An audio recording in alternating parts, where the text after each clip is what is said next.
സിംഹം ഇരയ്ക്ക് വേണ്ടി പതിയിരിക്കുന്നു. അപ്പൊ ഇര വരാൻ വേണ്ടി സിംഹം പതിയിരിക്കുന്നത് ഇരയെ കൊല്ലാനാണ്. മാന്തി കീറാനും വലിച്ചു കീറാനും ആഹരിക്കാനുമാണ് സിംഹം ഇരയ്ക്ക് വേണ്ടി പതിയിരിക്കുന്നത്. അപ്പൊ ആ ഉപമ എടുത്ത് കാണിച്ചിട്ട് വിശുദ്ധ വേദപുസ്തകം പറയുന്നു, പാപം പാപിയെ വേട്ടയാടുവെന്നല്ല പറയുന്നത്. വേട്ടയാടുവെന്ന് പറയുന്ന വേറെ വചനമുണ്ട്.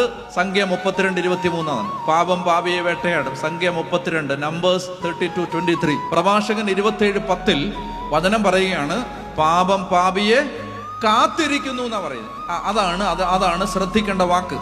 പാപം പാപിയെ വേട്ടയാടുമെന്നല്ല ഇവിടെ പറയുന്നത്, പാപം പാപിയെ കാത്തിരിക്കുകയാണ്.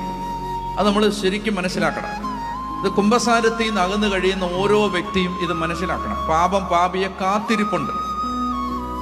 അതെങ്ങനെയാന്ന് വെച്ചാൽ, പാപം പാപിയെ കാത്തിരിക്കുന്നത്, എന്റെ ചോദ്യം, ആരുടെ പാപം? ആരുടെ പാപമാണ് പാപിയെ കാത്തിരിക്കുന്നത്? ആ വ്യക്തി ചെയ്ത പാപം.